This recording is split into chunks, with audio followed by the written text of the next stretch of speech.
Yo empecé con Basta de Mutilar en el 2012, como persona en el 2010, como grupo en el 2012, y realmente les agradezco muchísimo porque siempre, bueno, estoy cuando necesitan algún asesoramiento, algún apoyo para alguna movida, pero de hecho acá hay gente que ha sufrido mucho, como Luciana de Comuna 8 con el masterplan de Lepiane. Perdón, pero yo he visto llorar a los vecinos y vecinas de Lepiane. Y bueno, y otra gente con la cual hemos trabajado juntos muchísimo. Y entonces yo quiero agradecerles el apoyo, que siempre ha sido incondicional. Bueno, si vos decís que sí, vamos. Eso lo quería agradecer. Por otro lado, quería contarles que acá el trabajo en la legislatura, yo lo empecé en el 2017, en ese momento venía sola, no éramos 25, golpeaba todos los despachos, a ver si alguien por alguna vez me daba bolilla. El primer panel que hicimos en la legislatura lo hicimos en el año 2017, cuando ya estaba presentada la acción de amparo de la doctora Heras, y fue el despacho de Oliveto Lago. Claro, mucho no me conocía.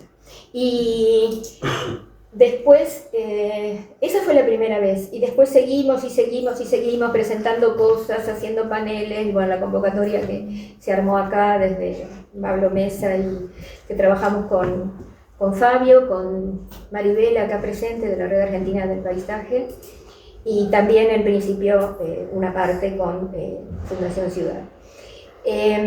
Todo esto, insisto, tiene que ver con por qué agradezco el apoyo.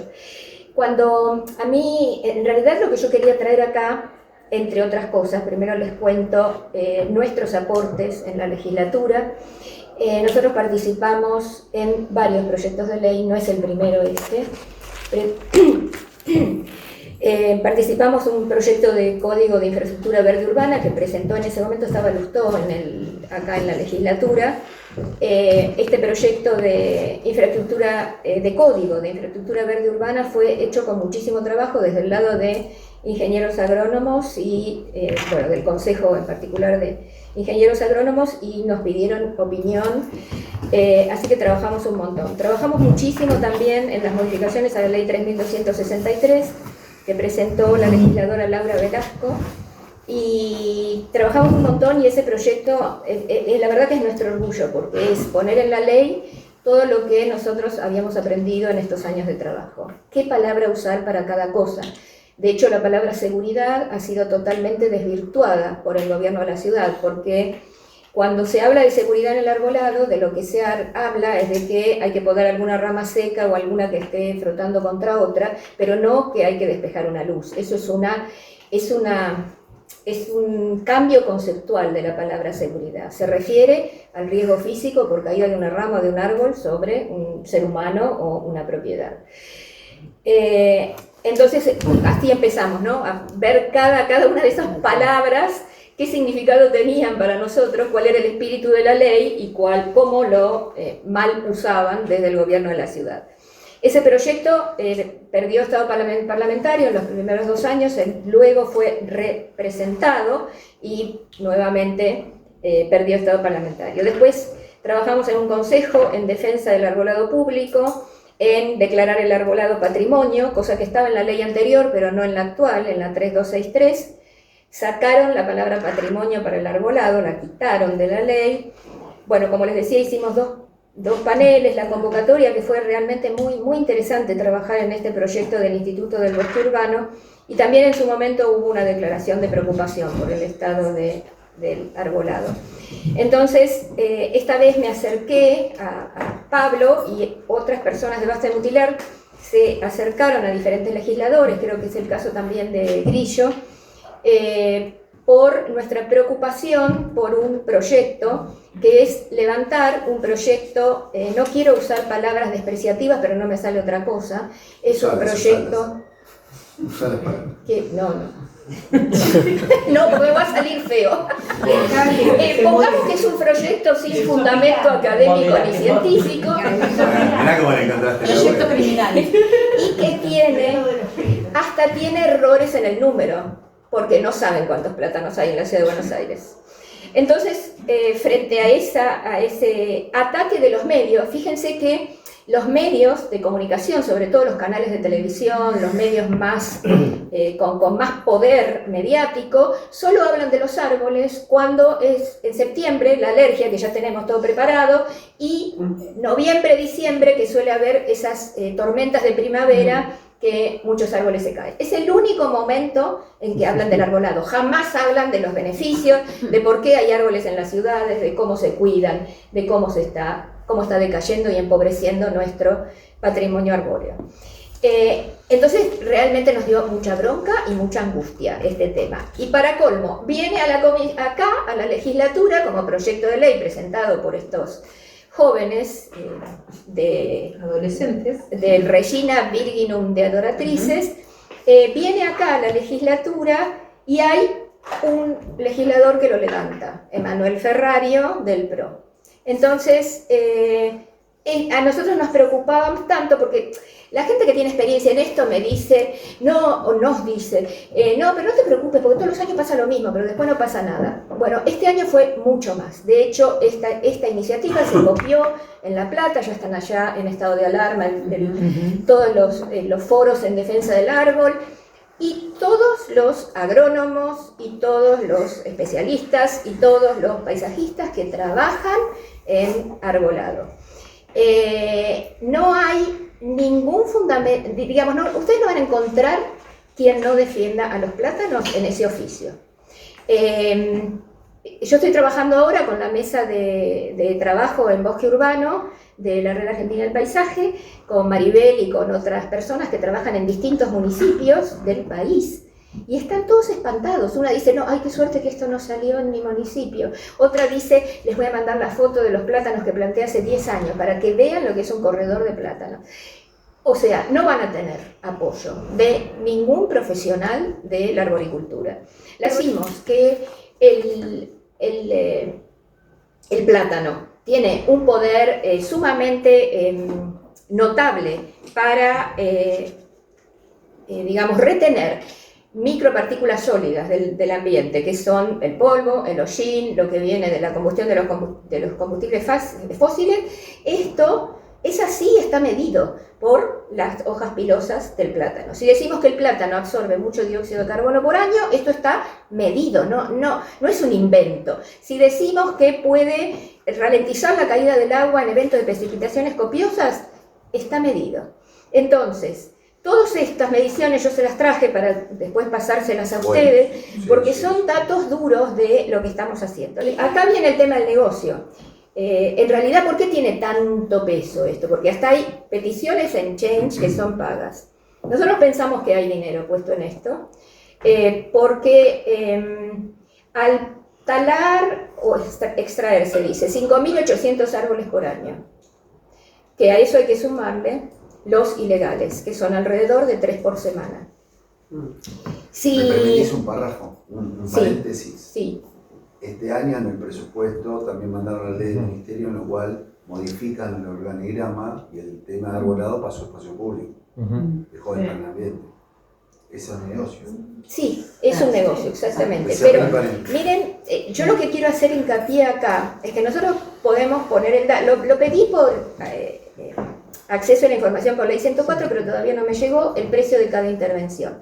Pero en junio del 2023, extraer un plátano de 60 centímetros de diámetro nos salía alrededor de 300.000 pesos.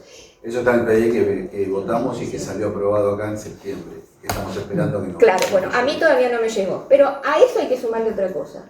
Además del gasto que implicaría este proyecto delirante, ahí me salió una palabra que no es muy bruta, delirante, les voy a dar datos, por ejemplo, del mapa de arbolado de Nueva York. Un plátano de 65 centímetros de edad, que está diámetro a la altura del pecho, y altura en metros de 25 metros, intercepta 18.000 y algo litros de agua de lluvia por año. Eso implica en Nueva York, no sé cuánto acá, un ahorro de $49 por año. Un solo plátano, un año. Posibilita ahorrar 2.245 kilowatts por año. O sea, un ahorro de $283 por año. Eso tendríamos que hacerlo según también la jurisdicción, ¿no? Porque la electricidad no cuesta lo mismo en todos lados, pero el ahorro de energía es muy notable. Y esto nos pasó, digamos, yo vivo en una avenida de plátanos. Cuando podaron los plátanos yo no estaba porque a mí me enferma la motosierra, y lo digo sinceramente. Cuando mis vecinas, pero ni siquiera me conocen, salieron a decirle: mire que mi departamento da al oeste, yo no quiero que poden los plátanos porque en mi casa hace un calor terrible en verano. Y ustedes recuerdan el caso del Metrobús, del Paseo Colón, que talaron un montón de plátanos frente a un edificio. Bueno, yo conozco, no solamente las he visto llorar a esas vecinas, sino que una de ellas se mudó de ciudad, porque no resistió. Y también mira al oeste. Entonces estábamos en el ahorro. Filtra 1914 gramos de contaminantes por año, eso significa un ahorro en dólares de 375. Total beneficios anuales en dólares por año por un plátano de 65 centímetros de edad son $707. Una cosa muy importante que es que no importa tanto cuántos árboles tenemos acá por persona, sino que lo que importa es el follaje. De hecho, cuando uno cuenta el follaje, se puede contar el índice de área foliar. El plátano es superior a cualquier otro que tengamos en nuestro arbolado diario. Hablamos del negocio, estamos seguras que esto tiene que ver con una ganancia más, porque ya los 5.800 árboles que trajeron, ¿qué van a hacer el año que viene si ya trajeron todo, ¿no? Como que no les quedan, bueno, qué sé yo, habrán inventado esto de los plátanos. Por último, quería, bueno, los beneficios ya están. Quería hablar de una cosa. Como a nosotros nos hablan mucho de qué pasa cuando hay viento y demás con la pelusa de los plátanos, que no produce alergia sino irritación. La alergia del plátano la produce el polen, y eso es en septiembre.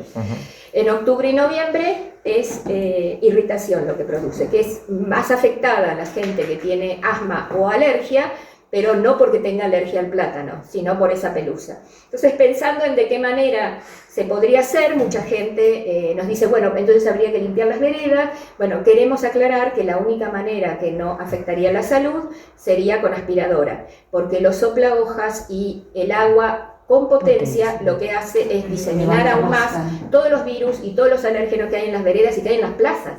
Uno pasa con la manguerita limpiando el camino hacia presión, y enseguida la gente alrededor empieza a estornudar, y no es que sea alérgica, pero le está entrando todos esos virus, gérmenes y demás. Tengo mucho para decir, pero siempre que me pongo a hablar de árboles me pongo muy pesada y hablo un montón. Lo último que quería decir es que nosotros estamos juntando información para el Código Ambiental, porque lo que queremos introducir en el Código Ambiental son cosas que nunca estuvieron consideradas como parte del ambiente, como el verde vegetal vivo, el follaje frondoso, el suelo absorbente, respetar la flora espontánea y su fauna asociada, respetar los ciclos de la naturaleza. Basta de soplahojas llevándose las flores y las hojas. Que cada vez es más intensa. Fíjense la iluminación en las plazas. Eso es un daño enorme para los ciclos de vida de la fauna y de la flora. La iluminación de las plazas es un castigo, porque también a la gente que vive alrededor iluminan para arriba. Entonces tenemos contaminación lumínica, que los árboles nos ayudan bastante. Contaminación sonora, que los árboles también nos ayudan. Se puede disminuir en varios decibeles cuando la canopia es continua, o sea, no tener un arbolito acá y otro en la cuadra que viene, sino que el follaje debe ser continuo, tanto en una vereda como de vereda a vereda. La contaminación lumínica, la contaminación sonora y la contaminación visual, que el gobierno lo entendió al revés, porque dice que lo dice en Arbopedia, una de las razones por la que se poda es para disminuir la contaminación visual. Lo entendió al revés. Lo entendieron al revés. Entonces, repito para que no quede. Si no, es que voy a repetir. Tenemos contaminación visual, contaminación lumínica, contaminación sonora y lo que les dije de la cantidad de contaminantes que pueden filtrar los árboles. El tema de la sombra, que acá me sopla a través de la cucaracha, el tema de la sombra, yo quiero agregar una cosa, ya que estoy. La sombra es importante para protegernos de los rayos ultravioletas dañinos. La sombra es importante para disminuir el albedo, que es el reflejo de la luz del sol en las veredas, vieron que son bien blancas y bien calientes, y en el cemento. Entonces, eso es el beneficio de la sombra. Pero la disminución de temperatura no es la sombra, porque si no nos alcanzaría con un techito. La disminución de la sombra se debe a la evaporación y transpiración, que es un proceso biológico que ocurre en cada hoja. Por eso uno de nuestros lemas, además de preservar, plantar y cuidar, es cada hoja importa. Y creo que no tengo más nada que decir.